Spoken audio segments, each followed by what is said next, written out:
2026年伊始，烏克蘭的天空依然陰雲密布，但前線的戰報依然殘酷。俄羅斯空天軍的蘇 35S 掛載着令人生畏的 237M 遠程導彈，正利用其超過200公里的極端射程，在烏軍機群面前構築一道難以逾越的空中禁區。然而，就在這個僵持不下的時刻，瑞典政府正式表示，將考慮向烏克蘭轉讓 GS-39 鷹獅戰鬥機。更關鍵的是，這批戰機極大概率將配備那套足以令任何對手膽寒的空戰殺手鐧流星遠程空導彈。在 F-16 已經入場，西方支援體系已經成型的背景下，為什麼這款外表低調、體型輕巧的北歐戰機會被公認為能成為給俄羅斯致命一擊的武器？這不僅僅是一次裝備的更迭，更是一場關於生存哲學、電子干擾邏輯與末端能量管理的頂級對決。今天，火力軍帶着大家深入了解這柄北歐利刃，看看鷹獅 E 與流星導彈是如何幫助烏克蘭成為壓倒俄羅斯帝國的最後一根稻草。如果戰爭爆發的第1個小時，家門口的機場就被導彈炸成了筛子，空軍該如何反擊？在現代空戰中，大家都盯着戰機的隱身性能、雷達功率，但很多人忽視了一個最普通卻最基本的問題：混凝土。現代重型戰機，比如 F-15或者蘇35，它們就像是嬌貴的頂級跑道常駐居民，需要數公里長、平整如鏡的混凝土跑道，還需要恆溫機庫、昂貴的電源車，以及一大群伺候它吃喝拉撒的專業機務。但對於瑞典這種緊鄰俄羅斯的國家卻十分擔心。瑞典這個國家地處北約與俄羅斯對峙的風暴眼，他們深知在俄羅斯的飽和導彈打擊下，大型空軍基地就是最顯眼的活靶子。可能戰爭開始前10分鐘，這些機場就變成了一堆瓦礫。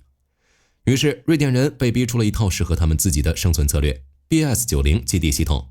簡單來說，就是把整片國土變成一個巨大的流動的飛機場，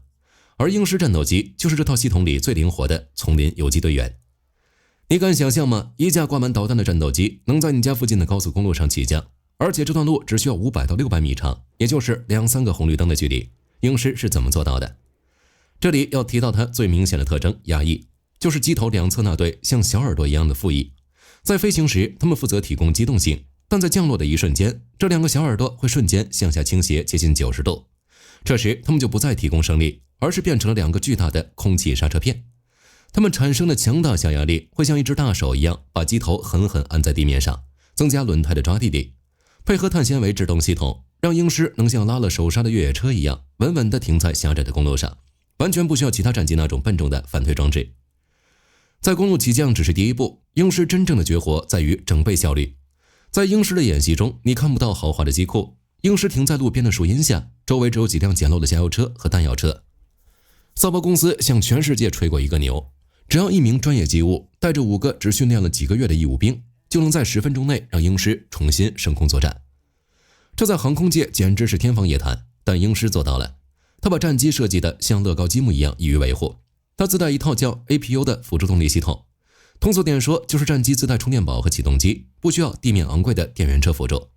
降落後，這5個兵就像 F1 賽車的換胎團隊一樣，加油、掛彈、檢查，只要10分鐘，這架北歐利刃就能再次劃破長空。這種不挑食、不嬌氣的性格，對現在的烏克蘭來說簡直是救命的。現在烏克蘭的空軍基地天天都在防備俄軍的巡航導彈和自殺無人機。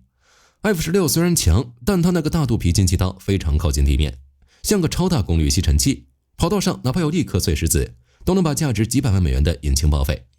但鷹獅不一樣，它本身就是為了在滿是沙礫的公路、冰雪覆蓋的簡易跑道上生存而設計的。烏克蘭人可以將鷹獅分散藏在森林、隧道甚至高速公路服務區裡，利用這種公路游擊戰，讓俄軍的導彈永遠只能炸中空蕩蕩的跑道，而鷹獅卻能從任何意想不到的角度給俄軍致命一擊。對於瑞典人來說，最好的防禦不是建堡壘，而是讓自己变得無處不在卻又无跡可尋。這就是鷹獅生存哲學的精髓。你可能經常在新聞裡看到，美國的 AM-120 射程160公里，俄羅斯的 237M 更是宣稱能達300公里。聽起來只要按一下按鈕，對面的敵機就該應聲落地，但現實非常殘酷。在空戰中，射程往往是一個虛標的數字，因為傳統的空導彈其實是一枚帶着翅膀的火箭。不管是美國的 AIM-1AM 還是俄羅斯的 R-77，他們的工作邏輯都差不多：點火、加速，然後熄火。火箭發動機通常只能工作短短幾秒鐘，把導彈推到了一個極高的速度，然後呢就没油了。接下來的路程，導彈全靠慣性在滑翔。這就像你用力扔出一塊磚頭，剛出手時速度极快，但隨着距離增加，速度會越來越慢。如果這時候敵機做了一個劇烈的轉彎逃逸，導彈為了跟上敵機，也得跟着轉彎。由於此時發動機已經熄火，每次轉彎都會劇烈消耗導彈剩下的動能，這就是為什麼很多遠程導彈在遠距離的命中率低得可憐。但瑞典和歐洲聯合研制的流星徹底改寫了這個劇本，因為它換了一顆完全不同的心臟——固體衝壓發動機。通俗點說，別的導彈是自帶氧氣瓶的火箭，而流星導彈是一個能邊飛邊呼吸的噴氣式飛機。它不需要自帶沉重的氧化劑，而是直接從大氣中吸取氧氣。這意味着在同樣的體積下，它能裝載更多的燃料。更誇张的是，流星的發动機是可調流量的，這就像你的汽車油門，剛起飛時，它不急着全速衝刺，而是先省着開。等到飛近目標，敵機開始瘋狂機動逃命時，流星的发动機才會突然猛踩油門，重新加速到4倍音速以上，保持着充沛的動力，直到撞擊目標。這裡我們要引入一個概念：不可逃逸區。簡單來說，在這個區域內，無論敵機飛行員的技術多好，無論他把飛機拉出多大的過載，導彈都有足夠的能量追上它並將其摧毀。對於傳統的火箭導彈來說，這個死亡區通常很小，只要在遠距離發現導彈，通過連續轉彎就能耗死導彈。但流星導彈的出現把這個死亡區整整擴大了3倍。根據公開的數據，流星導彈的 NEZ 超過了60公里，這意味着只要你在60公里內被流星盯上，你基本上已經是一個死人了。我們回到烏克蘭戰場，目前俄軍最囂張的武器是 237M 遠程導彈。它的射程確實遠，像一柄遠程重弩，但它採用的是拋物線彈道，在高空滑翔時靈活性極差，只能打打預警機或者不敢還手的運輸機。而鷹式掛載的流星導彈就像是一枚長了眼睛的高機動魚雷，它不僅打得遠，而且在飛行的最後1秒依然有動力轉彎。這種末端能量管理的優勢，讓烏克蘭飛行員擁有了真正後發制人的底氣。更絕的是，流星導彈還擁有強大的雙向數據鏈。鷹式戰機發射完導彈後，可以立刻掉頭逃跑。而導彈在飛行過程中可以接收來自另一架鷹師甚至預警機的指令，更新目標位置。這種網狀打擊讓對手甚至不知道導彈是從哪兒飛過來的。如果說傳統導彈是盲目衝鋒的刺客，那麼流星導彈就是一位冷靜、高效且永遠儲備着最後一擊力量的獵人。這就是為什麼全世界都對這枚導彈感到恐懼的原因。在聊鷹師的下一個絕活之前，我們先來通俗地理解一下什麼是隱身。像美國的 F-35 通過特殊的机身形狀和稀薄涂料，讓雷達波照過來時，像打在斜着的鏡子上一樣滑走，不讓雷達波彈回對方的接收機裡。但這種路線極其昂貴，維護起來更是噩夢。塗料掉了，機身磕了，隱身性能都會打折扣。瑞典人選了另一條路，電子隱身。當你出現在敵人視野裡時，你通過電子手段讓敵人的眼睛致盲，或者讓他看見滿屋子裡都是你的幻影。這就是鷹式異形的核心杀手鐧 Araxes 電子戰套件。要玩好電子干擾，功率必須大。這裡要提到一個材料，氮化鎵。以前的戰機干擾機就像是老式的黃色燈泡，發熱大，亮度低，照不遠。而鷹式異形大規模使用了氮化鎵半導體技術，這就好比把燈泡換成了現代的高能激光陣列。在同樣的體積下，它的功率更高，發熱更小，能產生極強極複雜的干擾信號。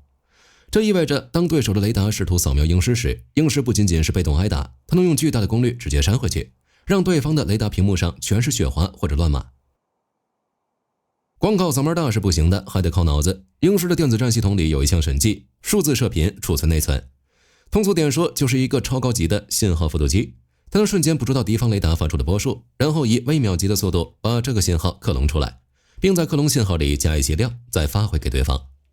這會產生什麼後果？敵方雷達員會在屏幕上看到一架鷹師突然變成了10架，而且每一架看起来都像是真的，或者明明鷹師在左邊，雷達卻顯示它在右邊。這種技術就是數字欺騙。當你不知道哪個才是真身時，你的導彈根本沒法鎖定。這就是為什麼薩博公司曾經自信地宣稱，鷹師翼的電子戰能力讓它在實戰中的生存性不亞於專門優化了的隱身戰機。在實戰演習中，鷹師多次利用這套名為 Araxes 的系統，成功在不被發現的情況下，潛行到了蘇27或 F-15這種重型戰機的眼皮子底下。因為對手的雷達雖然感知到了信號，但計算中心卻無法在雜亂的干擾中分辨出哪一個是威脅。我們想象一下，如果鷹師在烏克蘭遭遇了俄軍的蘇57，蘇57雖然有隱身外形，但它的雷達同樣需要發出電磁波來尋找目標。只要你發波，鷹師的電子干擾系統就能順着電磁波順藤摸瓜，精準定位蘇57的位置，然後在最後一刻開啟雷達和流星導彈進行反殺。當兩架戰機互射導彈後，為什麼鷹師可以轉身逃跑，而對手必須原地等死？如果你觀察大多數現代戰機，比如 F-35、F-16 或者蘇35，他們的雷達天線就像是一張緊緊貼在機頭裡的大餅，雖然它們都有先進的有源相控陣雷達，掃描速度極快，但它們都有一個物理上的天生缺陷——斜視野。通俗點說，絕大多數戰機的雷達視野只有機頭前方中心線左右各60度，總共120度的一個扇形区域，它只能看清正前方的東西。如果你稍微往側面跑一點，它就得把整個身子轉過來才能盯住你。但在瞬息万变的超视距空戰中，這個缺陷是致命的，因為一旦你發射了需要中途引導的導彈，你就必須一直用雷達照着敵機。如果你為了躲避敵人的反擊而轉身逃跑，你的雷達就會丟失目標，你的導彈就會變成斷了線的風筝。瑞典人為了解決這個問題，在鷹式1型的 Raven ES-05 雷達上裝了一個滾轉再定位器。這名字聽起來很複雜，但道理很簡單。他把雷達那塊大餅安裝在一個可以傾斜旋轉的底座上，就像猫頭鷹的脖子一樣。這樣雷達不僅能靠電子掃描看前面，還能通過物理旋轉把視野向側面強行歪過去。這樣鷹式的視野從傳統的120度暴增到了200度。它不僅能看前面，甚至能用眼角餘光掃到斜後方的目標。這個多出來的視角在實戰中意味着什麼？我們要提及一個頂級飛行員必會的動作：大角度切向機动。想象一下，你和敌機在大約100公里外互射了導彈，對手為了不讓雷達丟失你，他必須保持航向，直冲冲地對着你的導彈飛過來。